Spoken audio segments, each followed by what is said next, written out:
আজকে খুব একটা মজার ক্লাসের মাধ্যমে আমরা শিখব কিভাবে আমরা ইংরেজিতে আমাদের প্রিয় লেখক, প্রিয় তারকা এবং প্রিয় ক্রীড়াবিদ বা স্পোর্টস পার্সনদের সঙ্গেও খুবই সহজে ইংরেজিতে কথা বলতে পারি। সো আমরা একদম ইজি একটা বাক্য দিয়ে শুরু করি। সো প্রথমে মনে করেন আপনি দূর থেকে দেখতে পারলেন যে আপনার ফেভারিট স্পোর্টস পার্সন বা ফেভারিট লেখক বা ফেভারিট তারকা অনেক দূরে আছে। আপনি এখন গিয়ে তাদের সঙ্গে কথা বলবেন। কিভাবে বলতে পারেন বা কিভাবে কথা বলা শুরু করতে পারেন? একদম প্রথমে আপনার তাদেরকে হয়তো বলতে হবে যে আপনি আশা করছেন তাদেরকে ডিস্টার্ব করছেন না বা বদার করছেন না বা বিরক্ত করছেন না। কিভাবে? Hello, I hope I am not dash. I hope I am not disturbing you, যে আশা করি আমি আপনাকে বিরক্ত করছি না। অথবা I hope I am not bothering you, এরও মানে হলো যে আশা করি আমি আপনাকে বিরক্ত করছি না। সো ডিস্টার্ব করা বা বদার করা মানে হলো যে আমি আপনাকে বিরক্ত করছি না, আশা করি যে আমি আপনাকে বিরক্ত করছি না। এটা কিন্তু যখন আপনি একজনকে এভাবে একজনের সঙ্গে গিয়ে কথা বলতে চাচ্ছেন, সে হয়তো বা তার পরিবার নিয়ে ব্যস্ত আছে, সে হয়তো বা তার বন্ধু বান্ধব নিয়ে ব্যস্ত আছে, আপনার কিন্তু কার্টেসি দেখিয়ে বা সম্মান দেখিয়ে তাকে একদম প্রথমেই বলতে হবে যে I hope I am not disturbing you বা I hope I am not bothering you. এরপরে মনে করেন যে আপনার যখন আরেকটু কথাবার্তা আগানোর স্কোপ হবে বা চান্স হবে, এরপরে কিন্তু আপনি আপনার নামটা বলবেন।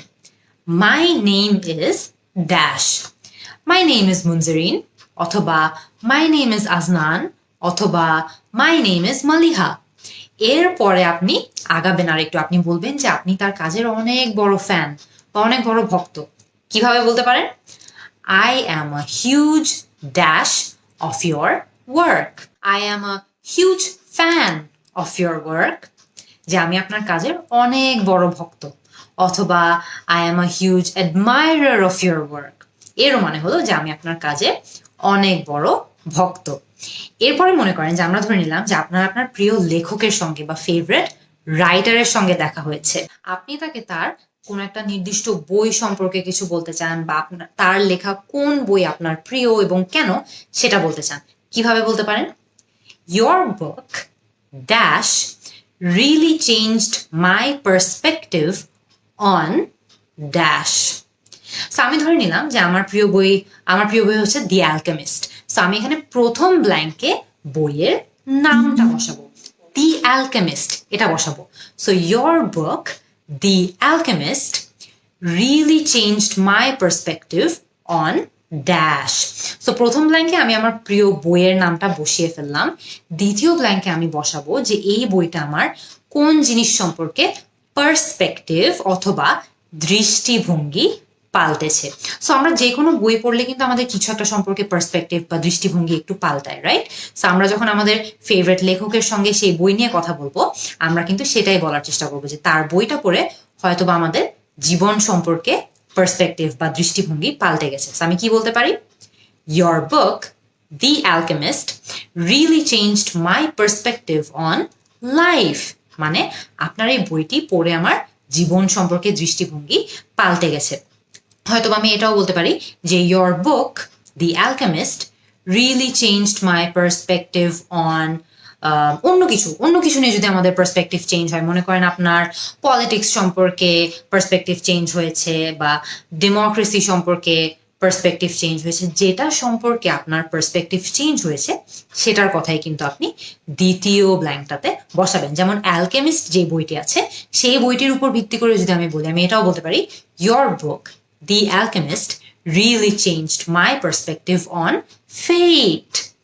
যে আপনার এই বইটি পড়ে আমার ফেট সম্পর্কে যে ধারণাটা ছিল সেই ধারণাটা পাল্টে গেছে। তো আপনার যে ফেভারিট বইটা আছে, ওই রাইটারের যে ফেভারিট বুকটা আছে, ওই বুকটা আপনার কিভাবে দৃষ্টিভঙ্গি পাল্টেছে বা পার্সপেক্টিভ পাল্টেছে সেটা নিয়ে যদি আপনি তাদেরকে বলতে চান, তাহলে প্রথম ব্ল্যাঙ্কে আপনি বইটার নাম বসাবেন আর দ্বিতীয় ব্ল্যাঙ্কে কি সম্পর্কে আপনার পার্সপেক্টিভ চেঞ্জ হয়েছে ওই বইটা পড়ার পর সেটার কথা বসাবেন। এখন মনে করেন আপনার ফেভারিট ক্রিকেটারের সঙ্গে দেখা হলো। সো ফেভারিট ক্রিকেটারের সাথে যদি দেখা হয় আপনার, তখনও কিন্তু আপনি খুবই সহজে অনেক কথা বলতে পারবেন। কিভাবে? হয়তোবা আপনি একটা বিশেষ কোনো ম্যাচ সম্পর্কে কথা বলতে চান, যে ম্যাচটা আপনার অনেক ভালো মনে আছে, ওই ক্রিকেটারের একটা এরকম স্পেশাল কোনো একটা ম্যাচের কথা আপনি বলতে চান। কিভাবে বলতে পারেন? I remember the match you played against dash.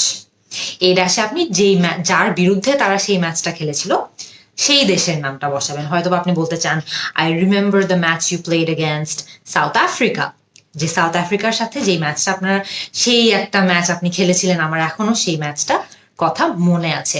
হয়তো আপনি বলতে চান I remember the match you played against India, England. So খেয়াল করে দেখবেন ড্যাশে আপনি জাস্ট যেই দেশের বিরুদ্ধে তারা ম্যাচ খেলেছিল এবং যেই ম্যাচ সম্পর্কে আপনি কথা বলতে চান সেই ম্যাচটা, সেই দেশটার নামটা এখানে বসিয়ে দিলেই কিন্তু হচ্ছে।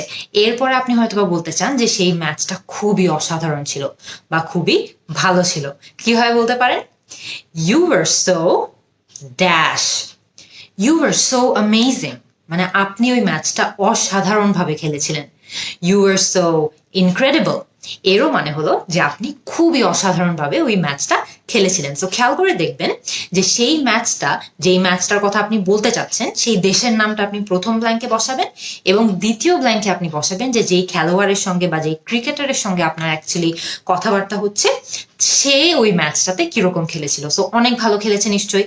সো আপনি অ্যামেজিং বলতে পারেন, ইনক্রেডিবল বলতে পারেন, ইউ আর ব্রিলিয়েন্ট বলতে পারেন। সবগুলোরই অর্থ হলো যে আপনি খুবই অসাধারণ খেলেছিলেন। এরপরে মনে করেন হয়তো বা আপনার ফেভারিট মুভি স্টারের সাথে দেখা হয়ে গিয়েছে, তাদেরকে তো আপনি আর ক্রিকেট ম্যাচ নিয়ে বলবেন না, তাদেরকে নিশ্চয়ই আপনি তাদের কোনো একটা নির্দিষ্ট মুভি সম্পর্কে বলবেন। তো আপনি কিভাবে বলতে পারেন? Your movie dash was dash. প্রথম ব্ল্যাঙ্কে আপনি মুভির নামটা বসাবেন। হয়তোবা আমি 3 ইডিয়টস বলতে পারি, হয়তোবা আমি তারে জমিন পর বলতে পারি। আপনার ফেভারিট মুভি যেটা, ওই তারকার বা ওই অ্যাক্টর বা ওই অ্যাক্ট্রেসের, আপনি সেই মুভিটার নাম প্রথম ব্ল্যাঙ্কে বসাবেন। দ্বিতীয় ব্ল্যাঙ্কে আমরা বলেছি যে your movie dash was dash, এই দ্বিতীয় ব্ল্যাঙ্কটাতে আপনি বসাবেন যে মুভিটা কিরকম ছিল। অনেক শব্দ বসানো যায়, অ্যামেজিং, ইনক্রেডিবল, ফ্যান্টাস্টিক, সবগুলোরই অর্থ হলো যে মুভিটা অসাধারণ ছিল। কিন্তু আপনি কি শুধু এতটুকু বলেই রেখে দিবেন? না, আপনি কিন্তু আরেকটু বাড়াবেন। আপনি হয়তোবা বলবেন যে সেই মুভিটা আপনার কোনো বিশেষ কিছু নিয়ে হয়তোবা দৃষ্টিভঙ্গি বা পার্সপেক্টিভ চেঞ্জ করেছে। কিভাবে বলতে পারেন? ইট gave me new perspectives on dash, it gave me new perspectives on life, যে আপনার ছবি দেখে আমি জীবন সম্পর্কে আমার যে দৃষ্টিভঙ্গি আছে সেটা পাল্টে গেছে। হয়তোবা ইট gave me new perspectives on work, on relationships, on politics, on অনেক ধরনের, ডেমোক্রেসি, অনেক ধরনের ওয়ার্ডই কিন্তু এখানে বসতে পারে। সেই মুভিটা আসলে কি নিয়েছিল, সেই মুভিটার মূল বিষয়টাই আপনি এখানে বসাবেন, যে ওই মুভিটা দেখে আমার জীবন সম্পর্কে দৃষ্টিভঙ্গি পাল্টে গেছে, ওই মুভিটা দেখে আমার কাজ সম্পর্কে দৃষ্টিভঙ্গি পাল্টে গেছে। তো এইভাবে কিন্তু আপনি যে কোনো শব্দ বসিয়ে দিলেই হবে। এরপরে আপনি হয়তো তাকে বলতে চান যে বাংলাদেশে এত সম্মান বয়ে আনার জন্য অনেক ধন্যবাদ। কিভাবে বলতে পারেন? Thank you for bringing so much dash to Bangladesh, thank you for bringing so much pride to Bangladesh, thank you for bringing so much joy to Bangladesh. তো সবগুলোরই অর্থ হলো যে বাংলাদেশে এত সুখ বয়ে আনার জন্য বা বাংলাদেশে এত সম্মান বয়ে আনার জন্য আপনাকে অনেক ধন্যবাদ। এরপরে আস্তে আস্তে আমাদের কথোপকথন শেষ হয়ে আসবে। আপনি হয়তো এই পর্যায়ে বলতে চান যে তার সঙ্গে কথা বলে আপনার অনেক ভালো লাগছে। কিভাবে বলতে পারেন? আপনি হয়তো বা বলতে পারেন it was dash to meet you, it was a pleasure to meet you, মানে হলো যে আপনার সঙ্গে দেখা করে আমার অনেক ভালো লাগছে। It was amazing to meet you, এর মানেও হলো যে সেম, আপনার সঙ্গে দেখা হয়ে আমার অনেক ভালো লাগছে। It was nice to meet you, it was so nice to meet you, it was so amazing to meet you, যে কোনোটাই কিন্তু আপনি বসায় দিতে পারেন। সবগুলোরই অর্থ হলো যে আপনার সঙ্গে দেখা হয়ে আমার অনেক বেশি ভালো লাগছে। এরপরে আপনি লাস্টে হয়তো বা তার সাথে একটা ছবি তুলতে চান কিন্তু বুঝছেন না যে কিভাবে জিজ্ঞেস করতে পারেন, সেটাও কিন্তু আপনি ইংলিশে জিজ্ঞেস করতে পারেন। কিভাবে? If you don't mind, may I take a dash with you, if you don't mind, may I take a photo with you? If you don't mind, may I take a picture with you? May I take a photograph with you? খেয়াল করে দেখবেন এখানে কিন্তু আমরা if you don't mind বলছি, এর মানে হলো যদি আপনি কিছু মনে না করেন তাহলে কি আমি আপনার সঙ্গে একটা ছবি তুলতে পারি? তো আপনাকে অনেক রেসপেক্টফুল হতে হবে, অনেক সুন্দর করে এই রিকোয়েস্টটা করতে হবে, অনুরোধটা করতে হবে। তো আপনি if you don't mind দিয়ে যদি শুরু করেন তাহলে কিন্তু ব্যাপারটা অনেক পোলাইট হয়। লাস্টে হয়তো আপনি তাকে একটু ধন্যবাদ দিতে চান যে আপনার সঙ্গে কথা বললো, এর জন্য আপনি তাকে ধন্যবাদ বলতে চান, আপনার সাথে কথা বলার জন্য সময় করলো, ধন্যবাদ জানাতে চান। কিভাবে বলতে পারেন? Thank you so much for dash. Thank you so much for speaking with me. এর মানে হলো যে আমার সঙ্গে কথা বলার জন্য অনেক ধন্যবাদ। Thank you so much for taking the picture with me, মানে আমার সঙ্গে ছবি তোলার জন্য ধন্যবাদ। সো আপনি কিন্তু ছবি তোলার জন্য ধন্যবাদ বলতে পারেন, আপনার সঙ্গে কথা বলেছে যে এটার জন্য ধন্যবাদ বলতে পারেন। It's good manners.